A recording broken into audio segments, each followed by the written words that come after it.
নির্বাচনী প্রতিশ্রুতি মতো অন্নপূর্ণা ভান্ডার নিয়ে এসেছে রাজ্যের নতুন বিজেপি সরকার। অন্নপূর্ণা ভান্ডারে ফর্ম ফিল আপ নিয়ে মহিলাদের মধ্যে উৎসাহ উদ্দীপনাও প্রচুর। এবার অন্নপূর্ণা ভান্ডারে ফর্ম বিতরণ করলেন উত্তরপাড়ার বিজেপি বিধায়ক দীপাঞ্জন চক্রবর্তী। কোন্নগর পৌরসভা থেকে অফলাইনে ফর্ম বিলির কাজ শুরু করলেন তিনি। কোন্নগর পৌরসভার ঠিক কোন কোন জায়গায় এই ফর্ম পাওয়া যাবে তাও ঠিক করা হয়। পাশাপাশি ফর্ম বিলির ক্ষেত্রে বিশেষ নজর রাখতে হবে বলেও চেয়ারম্যানকে জানিয়ে দেন বিধায়ক।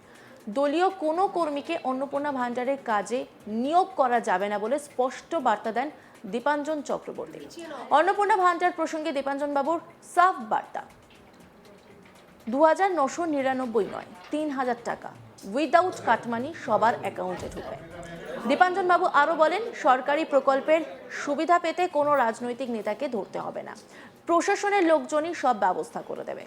প্রশাসন চলবে নিরপেক্ষভাবে, সেখানে দল হস্তক্ষেপ করবে না। তিনি আরও বলেন, মুখ্যমন্ত্রী বলেছেন আমি নই আমরা, সবাইকে নিয়ে কাজ হবে, এখানে কোনো অনুপ্রেরণা থাকবে না।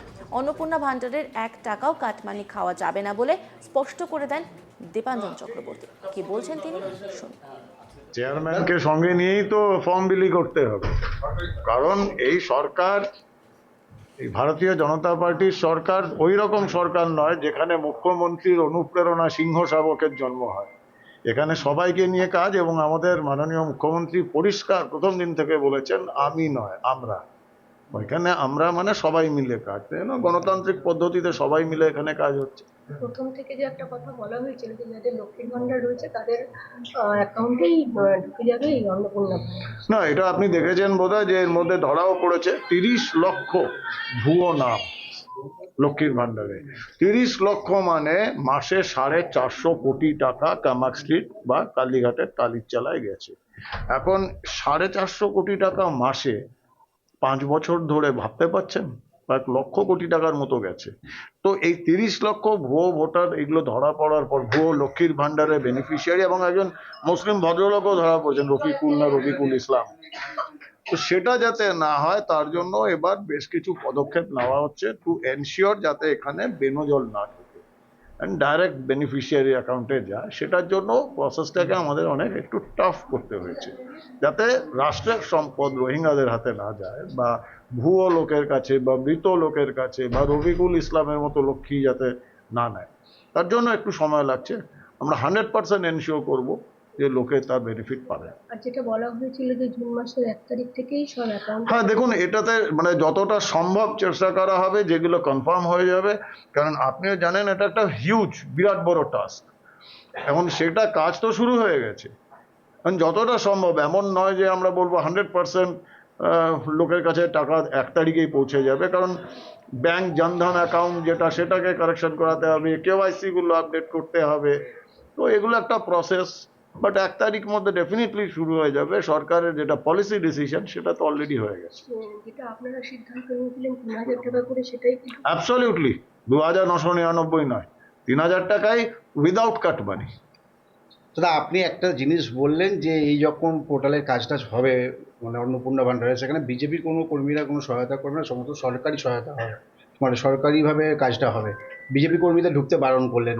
এর আগে সরকারের সময় এগুলো দেখা যায়নি, এইটা বলার কারণ কি? দেখুন, এটা ব্যাপারটা তো ওই যেটা আমি বারবার বলি, যে তৃণমূল কংগ্রেসের প্রতিষ্ঠাতা ডক্টর মমতা ব্যানার্জি এবং ভারতীয় জনতা পার্টির প্রতিষ্ঠাতা ডক্টর শ্যামাপ্রসাদ মুখার্জি, তো 2 ডক্টরের তো একটু পার্থক্য আছে। একজন ইস্ট জর্জিয়ার, আরেকজনের আর কি পরিচয় দেবো, ডক্টর শ্যামাপ্রসাদ মুখার্জি। তো দল দুটোরও পার্থক্য রয়েছে।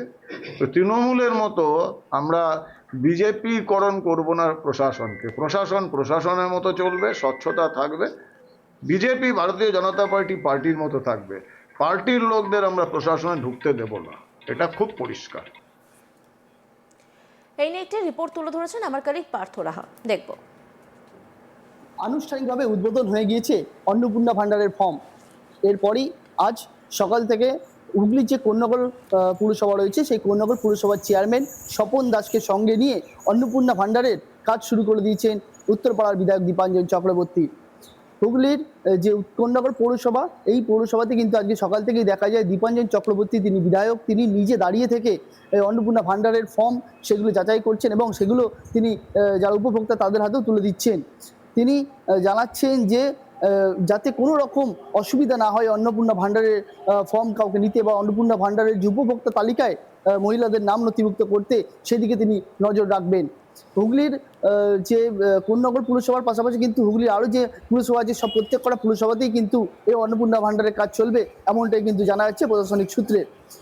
শুভেন্দু অধিকারী তিনি যেমন গতকাল আনুষ্ঠানিকভাবে এই ফর্ম প্রকাশ করেছেন, তেমনই কিন্তু রাজ্যে এই 2026-এ যে বিধানসভা ভোট, সেই বিধানসভা ভোটের আগেই কিন্তু যে বিজেপির তরফ থেকে একটা সংকল্প তারা করেছিল এবং তারা জানিয়েছিল যে লক্ষ্মীর ভাণ্ডার যেটা দেওয়া হচ্ছে সেই লক্ষ্মীর ভাণ্ডার 1,500 টাকা করে তৎকালীন যে রাজ্য সরকার দিচ্ছিলেন, তার পরিবর্তে রাজ্যে যদি বিজেপি সরকার গঠন হয় তবে কিন্তু প্রত্যেক মহিলাকে যারা 25 থেকে 60 বছর বয়সী সেই সমস্ত মহিলাকে কিন্তু লক্ষ্মীর ভাণ্ডারের পরিবর্তে অন্নপূর্ণা ভাণ্ডার দেওয়া হবে এবং এই অন্নপূর্ণা ভাণ্ডারের মাসিক ভাতা থাকবে 3,000 টাকা করে। অর্থাৎ যত মহিলা রয়েছে রাজ্যের প্রত্যেক মহিলাই কিন্তু 3,000 টাকা করে এই অন্নপূর্ণা ভাতার যে আওতা সে আওতাভুক্ত হবেন।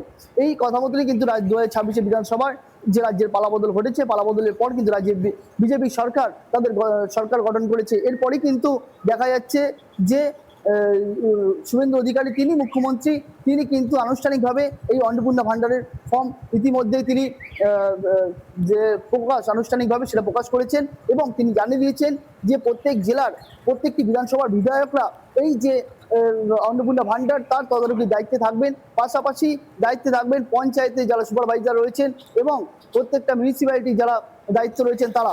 এরপরে কিন্তু দেখা যাচ্ছে যে আজ সকালে কোন্নগরের যে পুরসভা রয়েছে সেই পুরসভায় কিন্তু হাজির হন উত্তরপাড়ার বিধায়ক দীপাঞ্জন চক্রবর্তী। তিনি কিন্তু কোন্নগর পুরসভার যিনি চেয়ারম্যান রয়েছেন স্বপন দাস, তাকে নিয়ে কিন্তু অন্নপূর্ণা ভাণ্ডারের যে কাজ সেই কাজ কিন্তু শুরু করে দিয়েছেন। পাশাপাশি বিধায়ক তিনি জানাচ্ছেন যে গত যে সরকার ছিল এর আগে সেই সরকার যে লক্ষ্মীর ভাণ্ডার প্রকল্প দিয়েছিল তাতে কিন্তু একাধিক গলদ রয়েছে, অর্থাৎ যারা লক্ষ্মীর ভাণ্ডারের আওতায় রয়েছেন তার মধ্যে অনেকে পুরুষ মানুষ রয়েছে এমনটাও কিন্তু অভিযোগ তারা সামনে নিয়ে এসেছে। এরপরই তারা জানাচ্ছেন যে অন্নপূর্ণা ভাণ্ডারের যে ফর্ম সেই ফর্মে যাতে কোনো রকম দ্বিচারিতা না হয় বা কোনো রকম দুর্নীতি না হয় সেদিকে নজর রাখবেন এই বিধায়করা। পাশাপাশি সকল মহিলা যারা অন্য লক্ষ্মীর ভাণ্ডার পেতেন তারা যাতে এই অন্নপূর্ণা ভাণ্ডার পান সেদিকেও কিন্তু নজর রাখা হবে। তাই কোন্নগরের যে পুরসভা রয়েছে সেই পুরসভার চেয়ারম্যানকে নিয়েই আজ থেকে অন্নপূর্ণা ভাণ্ডারের কাজ শুরু করে দিয়েছেন উত্তরপাড়া বিধায়ক দীপাঞ্জন চক্রবর্তী। স্বচ্ছ এবং যাতে অন্নপূর্ণা ভাণ্ডারের সকল মহিলারা তারা কিন্তু আওতাভুক্ত হতে পারে, তাদের যাতে কোনো রকম অসুবিধা না হয় সেদিকে তিনি যেমন থাকবেন, পাশাপাশি পুরসভার সমস্ত কাউন্সিলরকেও তিনি জানিয়ে দিয়েছেন সবাইকে হেল্প করতে যারা যারা এই ফর্ম ফিল আপ করবেন এবং তারা যাতে সকলেই এই যে অন্নপূর্ণা ভাণ্ডার বেনিফিশিয়ারি তার আওতায় আসতে পারে সেদিকে যেন নজর দেওয়া হয়। অন্যান্য খবরের আপডেটের জন্য অবশ্যই নজর রাখুন আজ তাক বাংলার ইউটিউব স্ট্রিমিংয়ে। লাইক, কমেন্ট, শেয়ার এবং সাবস্ক্রাইব করতে ভুলবেন না।